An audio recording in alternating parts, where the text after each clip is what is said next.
Nagsorry si Pangulong Bongbong Marcos dahil raw sa dumaraming Pilipinong nagdurusa sa kasalukuyang sitwasyon ng bansa.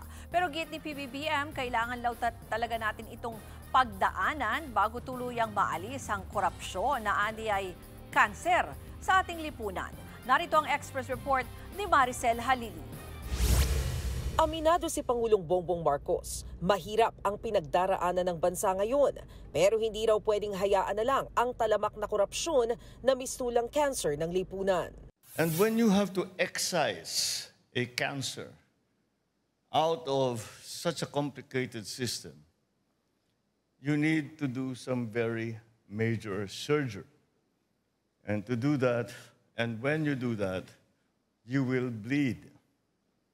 And that is what we had to go through. We had to go through that. Sa fellowship sa Malacanang kagabi, sinabi ng Pangulo na nakakalungkot na ang taong bayan ang nahihirapan dahil sa mga nangyayari ngayon. I'm sorry that the people suffered because of it, but it had to be done. Otherwise, we would do things the same way that we have always done, that the things that we have discovered that have been being done for the last 3 decades will just continue. Pagtitiyak ng Pangulo, malinaw sa administrasyon kung ano ang kailangan nilang gawin. So it's not as if we are lost and we do not know what we are going to do. We know what we are going to do. We know what we are doing. And we will continue this campaign against corruption.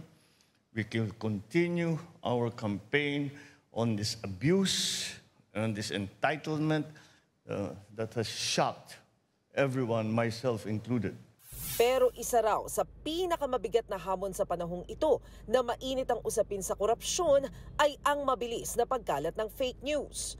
Maging ang lehitimong pahayag daw kasi ng media, pilit sinasapawan ng mga ito. Fake news has taken too much of the space. In the beginning, we thought it was funny, it was entertaining, but now it's become damaging.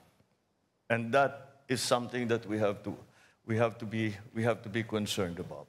Sa kabila nito, tiwala raw ang Pangulo na matatapos din ang usapin sa korupsyon. But we are Filipinos. We may be bleeding now, but we will also heal very, very quickly.